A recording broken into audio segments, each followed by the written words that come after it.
Good afternoon to everyone. So I will present your work regarding the application of radio wave fiber technology for the big events that are coming in Brazil. That means the World Cup 2014 and the Olympic game for 2016. So my talk is quite related to the last talk from Ildefonso, and he already gave a lecture on radio wave fiber. So I'm going to concentrate on the applications of this technology for these big events. So as you all know, the 3G network from Brazil is growing up, as in the rest of the world. And there is a appeal here, a technical appeal for not only the increasement of the growing of the 3G, but also the installation of the 4G that's going to happen in the next years in Brazil. And starting from the World of Confederation of the next year, from 2013, so the seats that are going to be the basis for the World Cup needs to have the 4G system operated from the next year. So there is a challenge here in Brazil because our network, our telecom networks needs to fit this huge amount of traffic, and that's in a very short period of time. So this is the motivation and the technology contents of this talk, who is going to be divided in 6 parts. So the first one is this motivation. In the second part, I'll present you the Inatel National Institute of Telecommunications, for those who doesn't know, present the radio wave fiber technology, and concentrate in applications and study of case around the world for this technology. So the Inatel is a non-profit national institute for telecommunications. It's divided basically in two groups. The group 1 is for teaching. We have undergraduate and graduate course. For those who know, Inatel was the first course of telecom engineering in Brazil. So we have already formed about 6,000 engineers in the last 14 and 3 years. We have different courses, not only for telecom, but also biomedical control and the other course, not only at the undergraduate level, but graduation level. And you have also this nice building, this beautiful building that's for constantly for developing new products for the market. So we have this transfer technology from the university to the market, and there we have about 200 engineers working just for this goal. And the development is from hardware, software, firmware, training course for the operators and the others. And this is the number. It's quite nice. And regarding my work, I'm the responsible for this new lab. The lab is called the Wireless and Optical Convergent Access, WOCA. So in this lab we have different research lines. The first one is related to radio wave fiber systems, and also for the generation of RF signal in the optical domain. So this is a line diagram of a quaternary signal generated in the optical domain. And another research lines are regarding to photonic crystal fibers, optical control antennas and RF device, radars for military applications, and the others. So this is the picture of our campus, and we are building this optical network. It's optical network in ring, with ring topology, in which we are going to have 26 kilometers of fiber. And the idea is develop new device and test them in this optical network by using radio wave fiber technology. So here we have a nice view of the seat, and we can do some radio propagation experiments as well.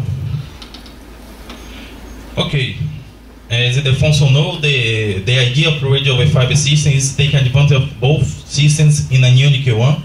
So this figure describes a lot. We have in the optical domain a huge bandwidth and a huge capacity.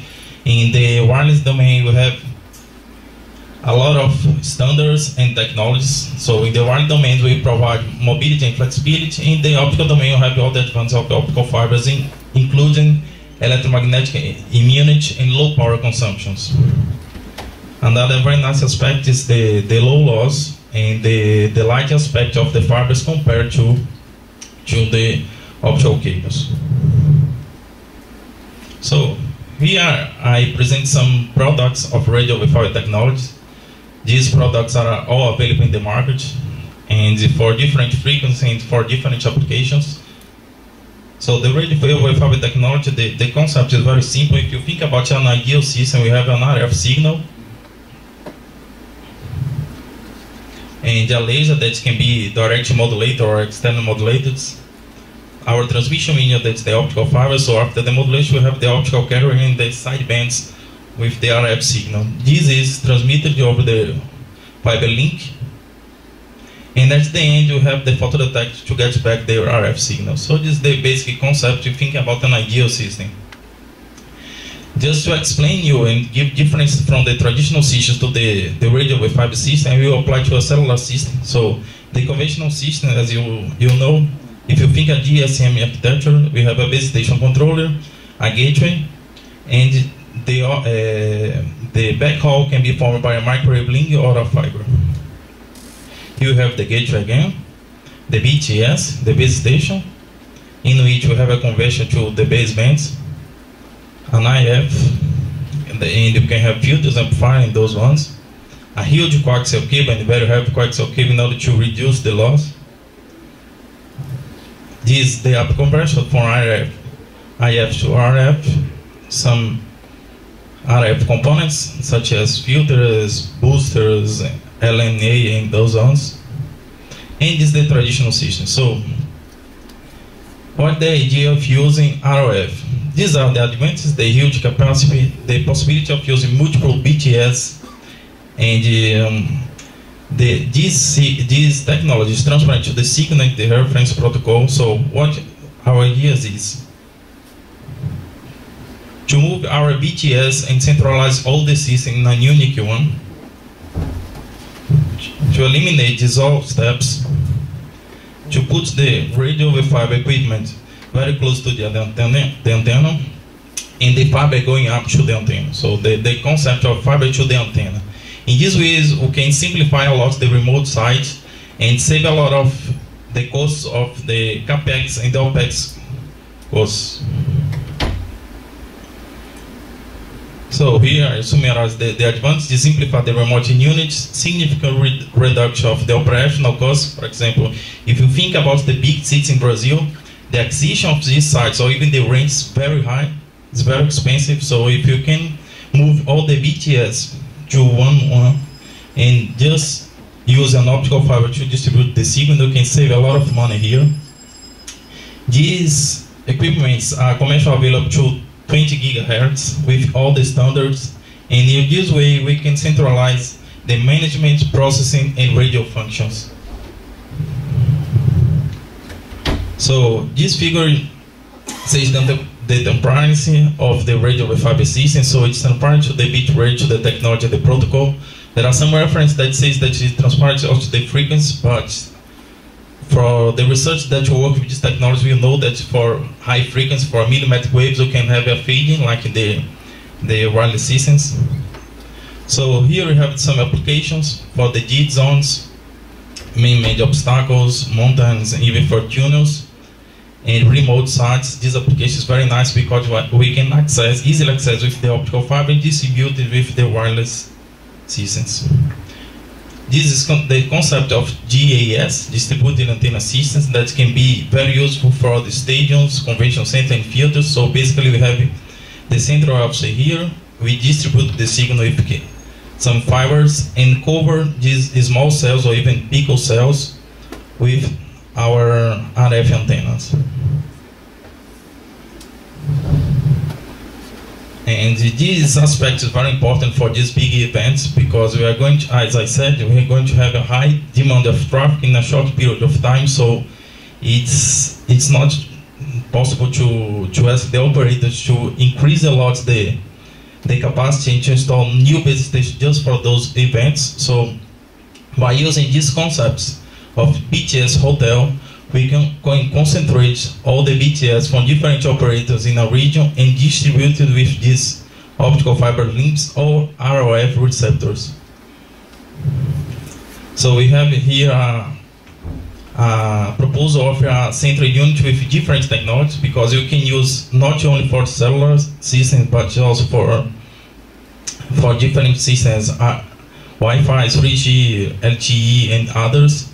even for transmission of high capacity and high definition TV operators. So we have a central unit with this RF management that can manage all the systems and cover different areas using radio wave fiber. And in this way, we can share the same infrastructure for different operators.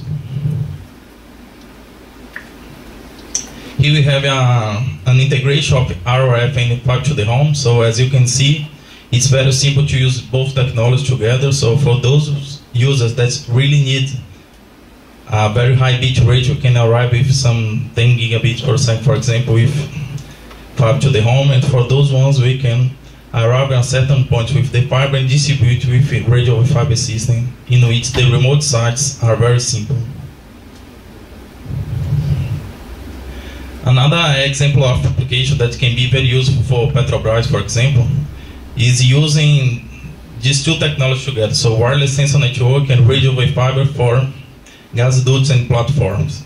So as you probably know, these gasoducts has these valves and these meters controls that most of the time are not controlled, are not monitored.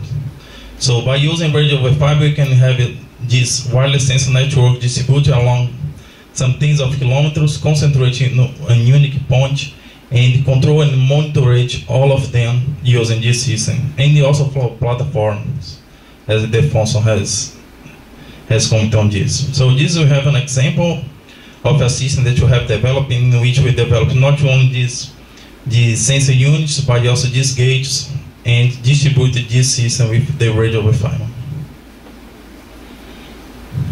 Here you have some numbers of the Sydney Olympic Games. So for 2000, they have used this radio wave fiber system, and at that time I was concentrating 2G, so multi-standard radio at 901.8 gigahertz.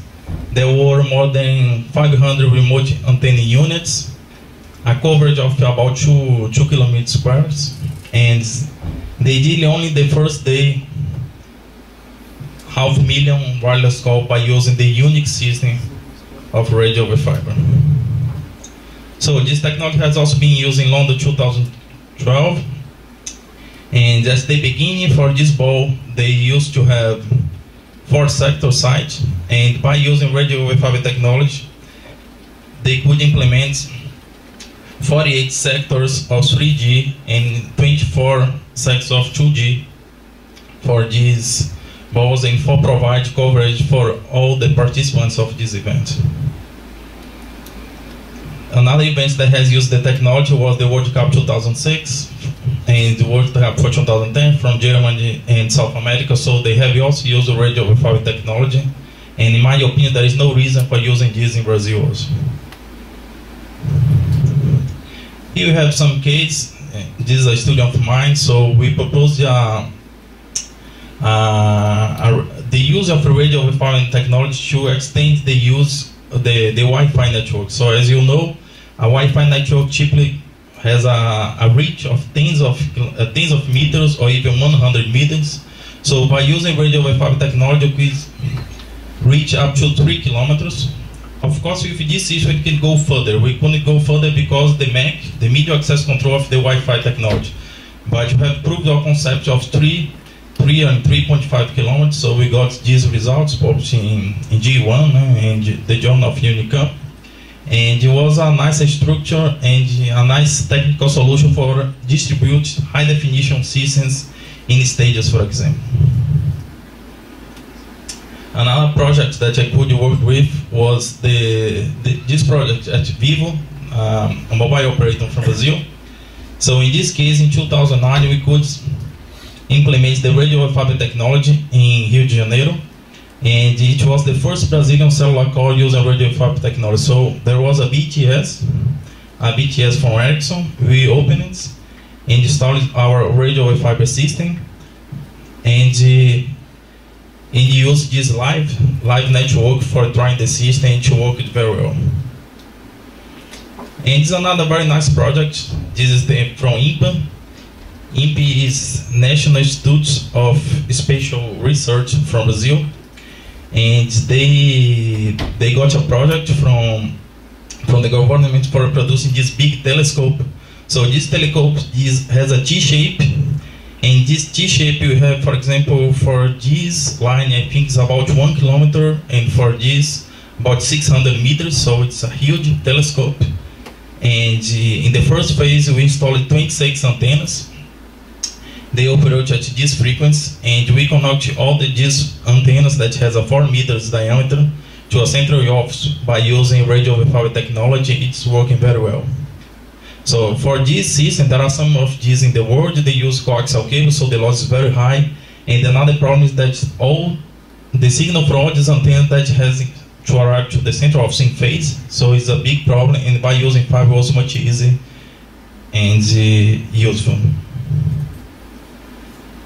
Okay, that's all. I'd like to thank the sponsors, and I'm Yoga for questions and for collaborations as the other. Thanks very much.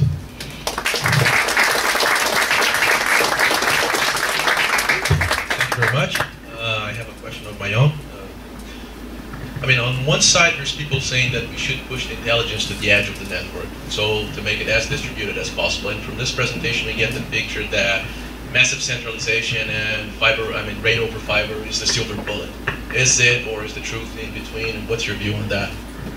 I think, okay, I think it depends on the application. You can think in both ways. In this case, it's very useful because we concentrate all the intelligence and distribute the signal in an efficient way for a difficult problem that for using wireless link would be very hard. But for other applications, may be useful to put in the remote side and for intelligent network and mesh networks and those things. So in my opinion, it depends on the application.